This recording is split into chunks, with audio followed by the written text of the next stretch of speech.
তামাম পৃথিবীর মানুষেরা, শুধু মুসলমান না, তামাম দুনিয়ার বিভিন্ন ধর্মাবলম্বী মানুষেরা চেষ্টা চালাচ্ছে এই কথাগুলো অনুধাবন করার, ব্যাখ্যা করার। কোল কিনারা পাওয়া যায় না, অথচ মাত্র 27 মিনিট বক্তব্য ছিল 13টা পয়েন্টের উপরে। বিদায় হজের 13টা পয়েন্টের উপরে 27টা মিনিট ধরে নবীজি বিশ্ববাসীকে যা শেষ কথা হিসাবে শুনিয়েছিলেন, ওই কথাগুলো আমাদের জীবনে আমল করার তৌফিক আমরা কামনা করছি। আমিন। মঞ্চে বসা আছেন মাওলানা হুসাইন আহমেদ মাহফুজ সহ আপনজন প্রিয়জনেরা, সামনে বসা মুসলমান ভাইরা, পর্দার আড়ালের সম্মানিত মা এবং বোনেরা, প্রাণ প্রিয় যশোরবাসী, আমি 11-12 সাল থেকে কোরআনে কারিমের এই তাফসীরের ময়দানে আসি। বিশেষ করে 14, 15, 16, 17, 18 এই সময়গুলো যশোরে আমার কোনো গ্রাম বাদ আছে বলে আমার মনে হয় না। প্রায় গ্রামে গিয়েছি। তো এটা যে ভাইয়ের গ্রাম আমি তো জানি না। আমারে বলছে কি ধর্মতলা, যশোর ধর্মতলা থেকে ভেতরে কয়েক কিলো। আমি ওই শুনে মনে করছি কয়েক মিনিট লাগবে ভেতরে, যে এত ভেতরে আর এনার গ্রাম তাও জানতাম না। আল্লাহ আমাকে সুস্থ রেখে এখনো পর্যন্ত এই ময়দানে কথা বলার যে তৌফিক দিলেন, আমাদেরকে শোনার মতো সুযোগ দিলেন, বলছি আলহামদুলিল্লাহ।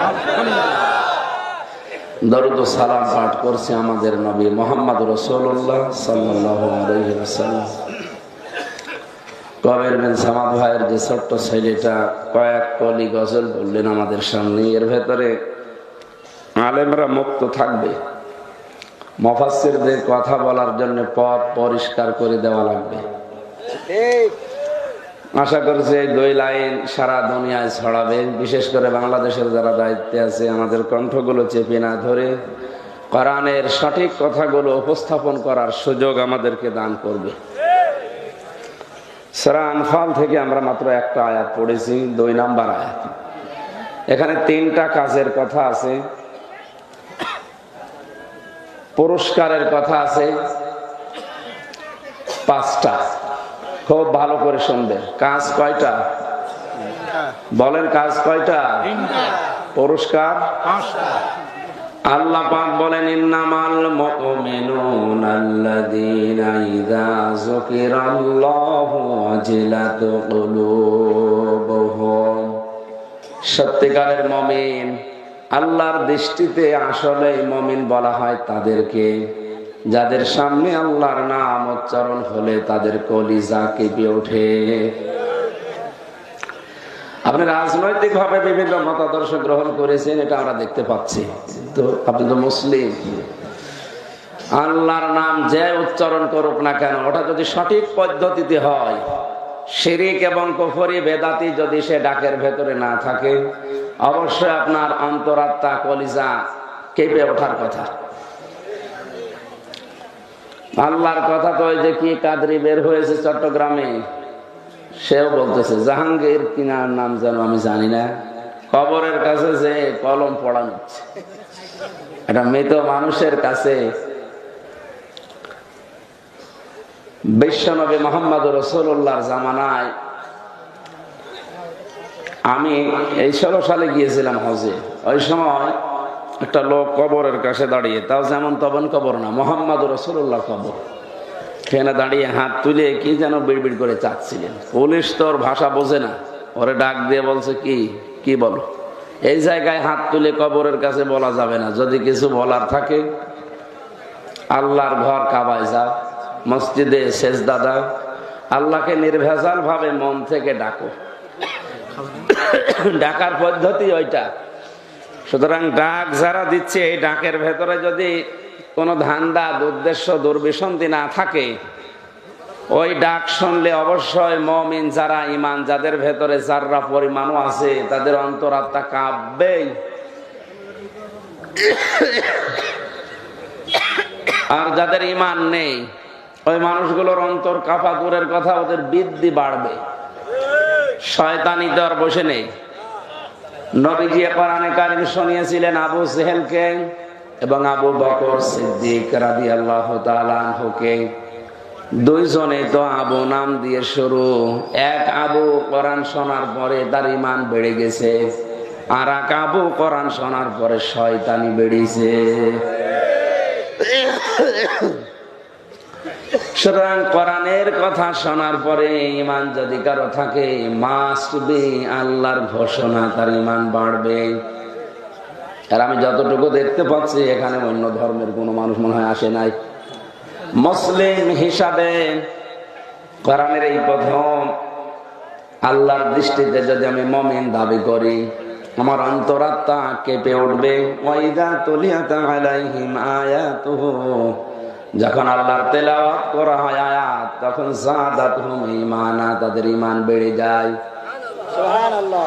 কোরআনে কারিমে আল্লাহ জানিয়েছেন ওয়াইদা সামিউ মা উনজিলা ইলার রাসূলি তারা আয়ুনাহুম তাফিদু মিনাদ দামি মিম্মা আরাফু মিনাল হক ইলা আখির আয়াত। সূরা মায়েদা 7 নাম্বার পারার প্রথম নাম্বার পৃষ্ঠার 83 নাম্বার আয়াতে আছে। আল্লাহ বলেন, হে নবী, মানুষকে যখন আপনি কোরআন শোনাবেন, যারা এর মর্মমানিগুলো উপলব্ধি করার মতো যোগ্যতা রাখবে, দেখবেন আপনি তাদের চোখ দিয়ে পানি পড়ছে।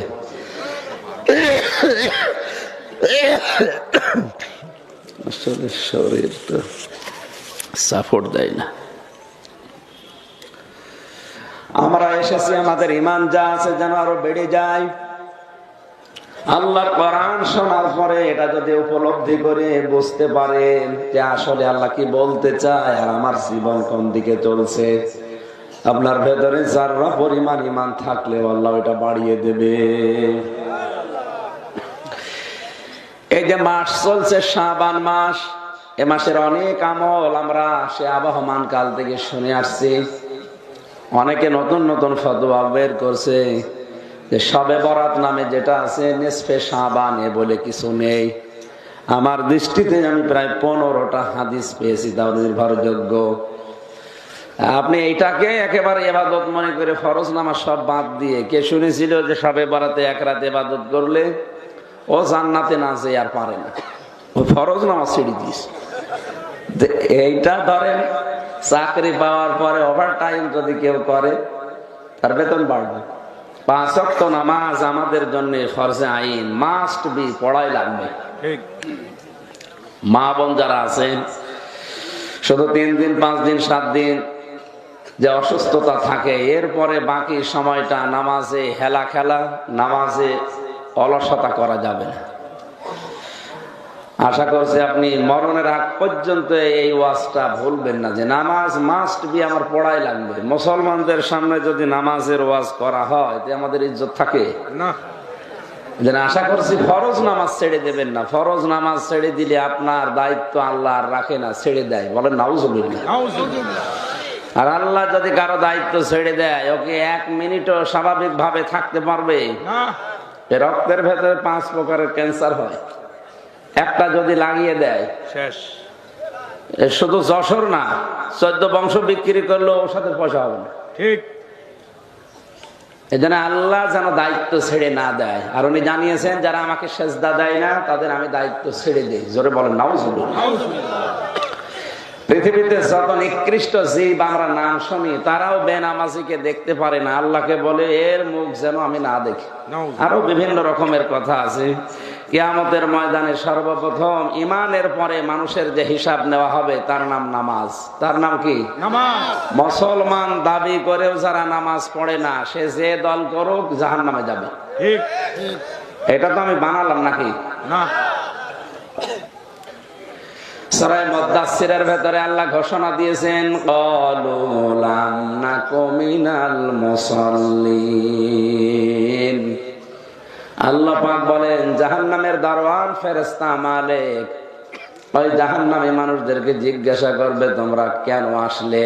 মা সালাকাকুম ফি সাকার। জাহান্নাম যে 7টা দরজা দিয়ে মানুষ প্রবেশ করবে, তার অন্যতম দরজার নাম এই সাকার। 4টা কাজ দুনিয়ায় যারা করে তাদেরকে আল্লাহ এই দরজা দিয়ে প্রবেশ করাবে। বলেন নাউজুবিল্লাহ। জাহান্নাম একটা, এর দরজা স্তর 7টা। এই গ্রামে প্রাইমারি স্কুল আছে, 1 থেকে 5 পর্যন্ত পড়ানো হয়। যে যেই ক্লাসে পড়ে ওই দরজা দিয়ে সে প্রবেশ করে। ক্লাস 1-এ পড়ে সে যদি 5-এর দরজা দিয়ে প্রবেশ করে যে বসে, স্যার যদি লেকচার দেয় ও কিছু বুঝবে না। ওখানে উঠতে হলে এখনো 4 বছর লাগবে। পৃথিবীতে যে যেই ধরনের কাজ করবে আল্লাহ তাকে ওই দরজা দিয়ে জাহান্নামে প্রবেশ করাবে। এই ভুলটা যাদের আছে যে জাহান্নাম 7টা, জান্নাত 8টা, না, জাহান্নাম একটা, জান্নাত একটা, এর স্তর বা দরজা 7টা, 8টা, 100টা পর্যন্ত আছে। জান্নাতের দরজা আমরা 8টা বলে এতদিন অনেকে জানি, কোরআনে কারিমের ভেতরে আমি 100টার উপরে জান্নাতের স্তর বা দরজা পেয়েছি। বলেন সুবহানাল্লাহ। আজকে যেহেতু জান্নাতের আলোচনা নয়, যত মানুষ পড়ে আছে জাহান্নামে জিজ্ঞাসা করবে ফেরেশতা কেন এসেছে, এটা তো খারাপ জায়গা, সাকার। প্রথম নাম্বারে জবাব দেবে তারা যে আমরা দুনিয়ায় নামাজ পড়তাম না। যশোরবাসী আপনি মন থেকে বলেন তো, কোন হিন্দু কি বলবে আমি নামাজ পড়তাম না? কোন খ্রিস্টান বলবে না? ইহুদি বলবে? ওদের নামাজ নেই। ওদের নামাজ কি নেই? এ কথা বলতে পারে তাহলে তারা যারা মুসলমান নামাজ পড়ে। সুতরাং মুসলিম দাবি করে যদি কেউ নামাজ আদায় না করে, আমি কোরআন শরীফ সামনে দিয়ে আজকে ফতোয়া দিয়ে গেলাম, আপনি যে দল করেন জাহান্নামে যাবেন। নাকি আর ফতোয়া কেউ কেউ কি বানানো লাগবে নাকি? না, টাটকা ফতোয়া। আর যে 4টা কাজ আছে, না কোন